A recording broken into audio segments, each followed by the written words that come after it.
नमस्कार दोस्तों, स्वागत है आपके अपने YouTube चैनल पर। और आज के मुख्य शैक्षिक समाचारों के साथ आपका बहुत बहुत स्वागत है। और आप चैनल पर नए हैं तो चैनल को सब्सक्राइबर जरूर कर लीजिए। और चलिए शुरू करते हैं आज के जो मुख्य शैक्षिक समाचार है उनके साथ। और तो MiG-21 ने चंडीगढ़ से पहली उड़ान भरी थी और MiG-21 ने चंडीगढ़ से पहली उड़ान भरी थी और 62 साल बाद वहीं से विदा। यानी MiG-21 है वो 1963 के अंदर पहली उड़ान भरी थी और 2025 में आखिरी उड़ान चंडीगढ़ से उड़ान भरी थी और चंडीगढ़ से ही है जो रिटायरमेंट कर दिया गया है। तो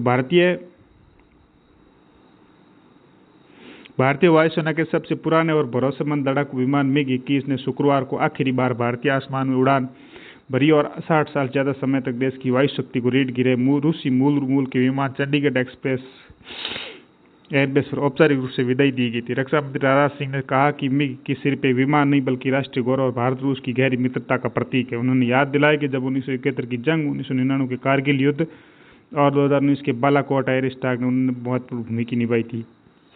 और अब देखो उनको है जो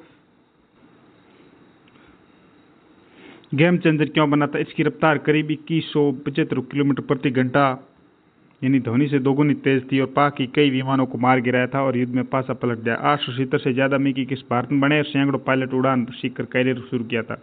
इसको रिटायर क्यों करना पड़ा। MiG-21 की डिजाइन 1950 के दशक की आज भी युद्ध के आधुनिक रडार और electronic warfare system, stealth technology, missile क्षमता चाहिए जो सीमित थी और कई दुर्घटना होने के कारण इसे उड़ता ताबूत तक कहा जाने लगा था। पिछले 6 दशकों में करीब 5000 MiG और 21 दुर्घटनाग्रस्त हो गए थे।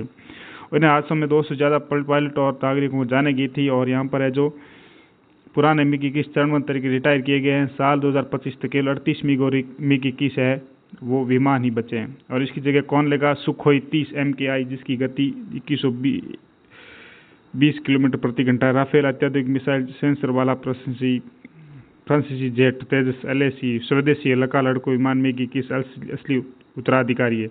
अब इनका क्या करेंगे। सबसे पहले इनका नाल एयरबेस राजस्थान लाया जाएगा और तकनीकी जांच और मूल्यांकन किया जाएगा। फिर कुछ पार्ट्स रीयूज करेंगे और बाकी प्रशिक्षण के लिए संस्थानों को डोनेट कर सकें।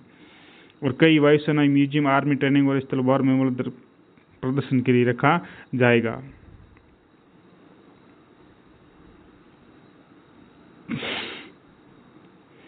प्रदेश में 1000 लड़कों पर 891 लड़कियां हैं। जयपुर जिले में 915 शहर में जन्म लिंगानुपात विश्लेषण।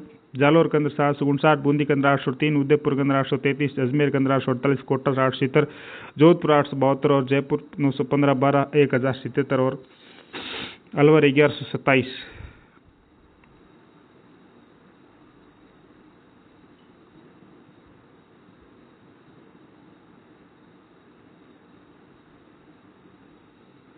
कोचिंग सेंटर नियंत्रण व मत्स्य क्षेत्र संशोधन विधेयक को राज्यपाल को मंजूर और विधि विभाग ने जारी की अधिसूचना। अब 100 या अधिक विद्यार्थियों वाले कोचिंग सेंटर का रजिस्ट्रेशन अनिवार्य किया जाएगा। और इसके साथ वेलफेयर ऑफिसर पिछली भर्ती की तुलना में इस बार GK 10% कम आए प्रदेश अभ्यर्थियों को होगा नुकसान। द्वितीय श्रेणी शिक्षक भर्ती 2022 पेपर लीक मामले में भूपेंद्र सहित 4 आरोपियों को जमानत खारिज। और FASO भर्ती परीक्षा चयनित पोस्टिंग नहीं दे रहा चिकित्सा विभाग। और शिक्षा विभाग के विभिन्न स्तरों के 12,193 कार्मिकों को पदोन्नति। और हाईकोर्ट संशोधित परिणाम से बाहर हुए कनिष्ठ लेखा और हटाने पर हाईकोर्ट ने रोक लगा दी थी। इस प्रकार ये राजस्थान के मुख्य शैक्षिक समाचार थे। थैंक यू, धन्यवाद। जय हिंद, जय भारत।